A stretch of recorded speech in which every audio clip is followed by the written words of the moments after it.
You'll see Jung, coming to us from South Korea, is a medical student. Am I correct? Or resident? Sorry. You're very young. I'm a nephrologist. Thank you. I'm doing a great job with the intros up here. And we'll speak to his experience with Korean ALD and AMN community. Okay. Are you ready? Okay. I will start. Okay. Thank you for giving an opportunity to present in front of you. I'm Jung from South Korea, and I'm a nephrologist and researcher and AMN patient too. So I will present the Korean ALD. Next slide. Okay. I will introduce Korean ALD Society first, and then I will present the Korean ALD database. Before presentation, I introduce myself briefly. When I was diagnosed on AMN 1 year ago, I found the specialist for ALD in my country, but there's no one for having specialty for ALD in my country. So although I have a lot of neurologist friends, I ask them, what's the ALD? But they don't know like me. So I decided to spread the information to my patients and doctors and scientists. So at first I translate the ALD Connect webpage to Korean. Yeah. And I run my own blog to provide the information to patients and promote ALD research. And I run the messenger service between patient and me. And I collect the patient clinical data, and I am managing patient. And I wrote the review article about ALD last month, and I present the topic about ALD in the hospital.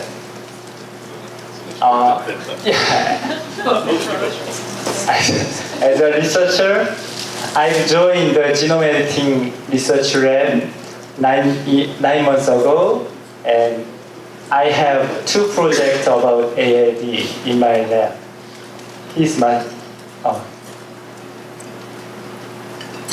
boss. Yeah. Yes. I will introduce Korean ALD Society. The chief is Suntae. She is the mother of 2 ALD patients. And we have consultant physician named Dr. Gang. He's pediatric neurologist. And we have 47 families of ALD. She is the chief of Korean ALD Society. She lost her first boy for childhood cerebral ALD 25 years ago, and his second boy was diagnosed with cerebral ALD 23 years ago. Yes, so she is waiting for treatment during 25 years. Yeah, he is our consultant physician. The name is Dr. Gang, and he and his collaborator made first ALD iPS cell model 5 years ago. And this society is founded in 1993 by Mrs. Bae, and at 1997 she contacted Kennedy Krieger Institute, and we could analyze plasma very chain fatty acid. And in 1999 we experienced first allogenic BMT case, but because the failures of several BMT attempts, they fell low. But she continued her works in ALD, such as financial support to ALD families, and I met her 1 year ago. And Dr. Kang and me are educating patients and families several times. And Dr. Kang and she is a nutritionist. They are developing diet menu for ALD and AMN in our hospital. And we are making financial support for our patients from government and public foundation. Yes. And now we are doing to support to buy Lorenzo oil and to lighten the medical expenses of ALD patient group. And we are fighting for newborn screening of ALD. And we are providing our sample to researcher. So we encourage ALD research, and we share sorrow and joy with each other. Next, I present Korean ALD database. This data from Korean ALD Society and Severance Hospital, and my own survey, and national data, and personal medical chart review by me. Okay. As you know, the incidence of ALD is about 20,000 patients a year.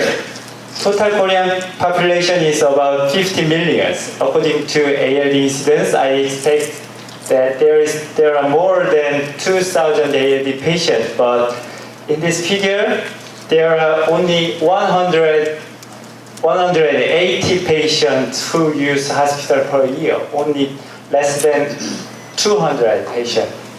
I think that the incidence of Korean ALD is so much underestimated. And I collect patient data, 93 families and 149 patients, but the data from Korean ALD Society is so incomplete. So after exclusion of this data, I analyzed 69 male ALD patients. Okay. This is first impression at diagnosis. All asymptomatic patients were screened by PROVENT study, and the age of diagnosis varies from 1 to 57 years old. There are 37 cases of cerebral ALD. Almost cases were childhood cerebral ALD. 30 cases developed at childhood, and 7 cases are developed at adulthood. The age of diagnosis varies from 1 to 50 years old. The mean age of childhood cerebral ALD cases is 7.3 years old. And next, I found 17 AMN patients in my country. All patients didn't have cerebral demyelination at diagnosis date.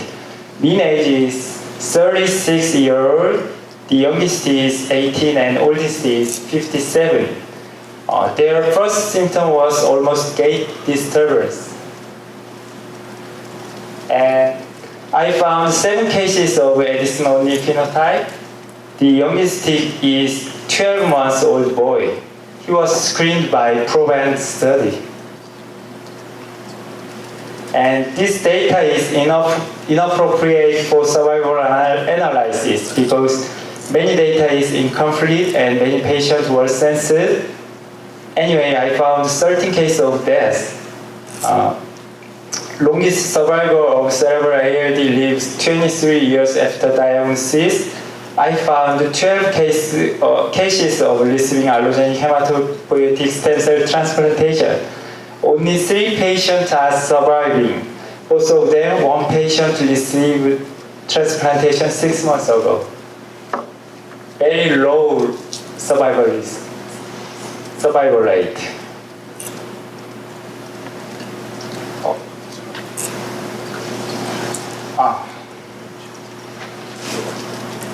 Okay, I'm sorry. I collect the mutation information from my patient, and in two cases, there is no ALD mutation in ABCD1 exon, and four cases are novel mutation. And I introduced two special cases. This is first case. He was diagnosed with childhood cerebral ALD 10 years ago. His first impression is meningitis, but his brain MRI revealed cerebral demyelination, and his laboratory data indicated ALD. But their doctor couldn't find the genetic mutation of him. And his working ability worsened progressively, but except working problem, he has no complaint now. But this is his first MRI. There is a high signal change in periventricular space and optic tract and LGB, but 10 years later, there is no progression. And on first MRI, there is no gadolinium enhancement. I know that this is arrest cerebral ALD cases. I found two articles like this case, and he stretched and exercised 2 hours every day, and he lives well. This is more special case. He was diagnosed with childhood cerebral ALD 10 years ago too. His brother passed away childhood cerebral ALD. His first symptom is motor weakness, and his laboratory and genetic and imaging test indicated cerebral ALD. But now his functional IQ is 100 and he can learn, and he has no complaint. Let's see his MRI. Yeah. This is his first MRI. There is high signal change at periventricular space of parietal occipital lobe and corpus callosum and optic tract, and extensive gadolinium enhancement. But 10 years later, his brain lesion doesn't progress, and gadolinium enhancement is disappeared. I'd never seen a case like this. How old at the first? How old? How old? I'm sorry? 10 years? Yeah. Now he's We call that this case is miracle. adolescence. Yeah. And now I follow 28 patient brain MRI now. This all MRI is voluntarily sent to me. And this is my final sentence. We have a rare genetic disease called adrenoleukodystrophy. But if we come together, ALD is not rare anymore. And I'd like to close by introducing you to some of our Korean ALD patients. Please click the movie. Thank you.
Leukodystrophy in Korean. Difficult word. Difficult word. 부신백질 이영양증. Yeah, adrenoleukodystrophy. Adrenal means 부신. We call that adrenal gland 부신, and 백질 is leuko, and dystrophy is 이영양증. Yeah, Thank you. we call that 부신백질 이영양증. Difficult. Yeah. This is very impressive. And I have to say, like, as a colleague of yours, you work in the kidney and you just jump to the brain and move everybody. Like, wow, that's not easy. Like, you have to retrain yourself, basically, to get to this level. Yes. So, very humbling. Very moving to see this. How long have you been working with this? Less than 1 year. Exactly 9 months. Yeah. Exactly 9 months. Yeah. Thank you for your presentation. It's, I think it moved us all. It seems that there's a certain small percentage of patients that you're aware of where the disease doesn't progress, and I've heard that before.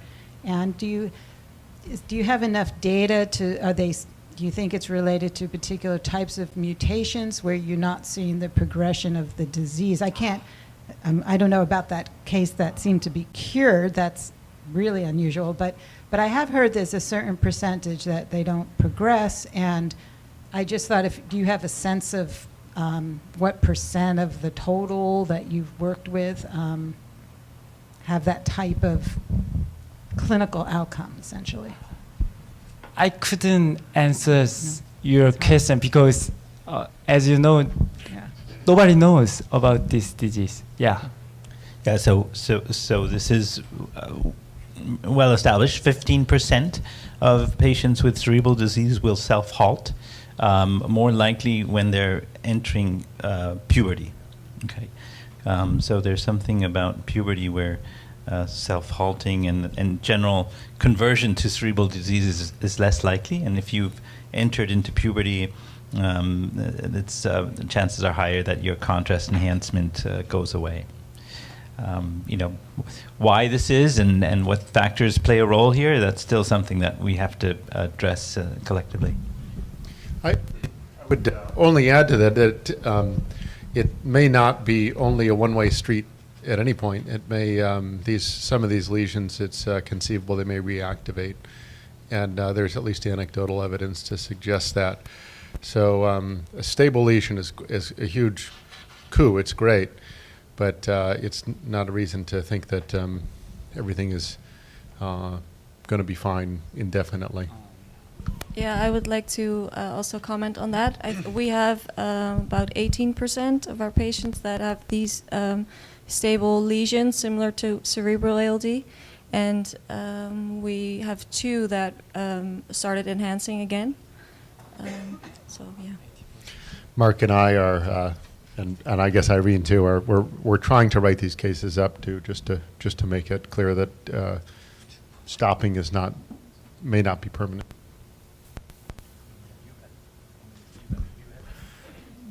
One, I'm not sure it was totally stopped, but it was read as stoppable. Great. Thanks so much. That was a beautiful